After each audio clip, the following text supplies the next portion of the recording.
এবং তাকে জিজ্ঞেস করবো তুমি আমাদেরকে মুক্তি দিবে কবে। স্পষ্টভাষী মন্তব্য, অকপট প্রশ্ন আর সাহসী মতামতের জন্য যিনি সবসময় আলোচনায়, তিনি জনপ্রিয় সঙ্গীত শিল্পী আসিফ আকবর। বিনোদন অঙ্গনের নানা বিষয় নিয়ে এবার সরাসরি প্রশ্ন ছুটতে চান দেশের কয়েকজন আলোচিত তারকার দিকে। সম্প্রতি একটি বেসরকারি টেলিভিশন অনুষ্ঠানে অতিথি হয়ে নিজের সেই প্রশ্নগুলোর কথা প্রকাশ্যে জানান আসিফ। অনুষ্ঠানে আসিফ আকবর বলেন, অভিনেত্রী পরীমণিকে দেখলে তার মনে প্রথমেই একটি প্রশ্ন আসে।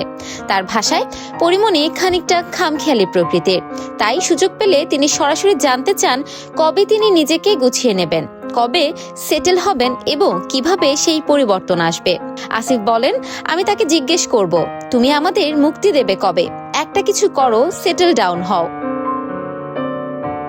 আসিফ আরও জানান, এই বিষয়ে আগেও পরীমণির সঙ্গে তার কথা হয়েছে।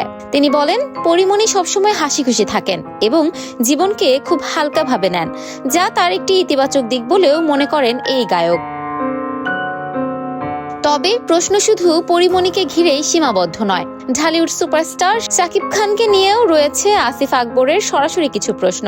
শাকিব খানের অভিনয় ও সংলাপ বলার ধরন নিয়ে প্রশংসা থাকলেও গানের ক্ষেত্রে কণ্ঠের ব্যবহার নিয়ে প্রশ্ন তুলেছেন আসিফ।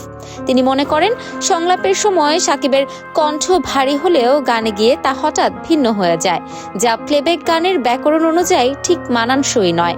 আসিফের মতে, যেখানে কিংবদন্তি কণ্ঠশিল্পীরা প্লেব্যাক দিয়েছেন, সেখানে বর্তমান কণ্ঠের টোন শাকিব খানের সঙ্গে কতটা মানানসই সেটাই তিনি জানতে চান। শুধু তাই নয়, দেশের জনপ্রিয় ব্যান্ড তারকা মাহফুজ এনাম জেমসকেও প্রশ্নের মুখোমুখি করতে চান আসিফ আকবর। তিনি বলেন, এত বড় একজন শিল্পী হওয়া সত্ত্বেও দেশের আন্দোলন সংগ্রাম কিংবা শিল্পীদের সংকটে জেমসকে সামনে আসতে দেখা যায় না।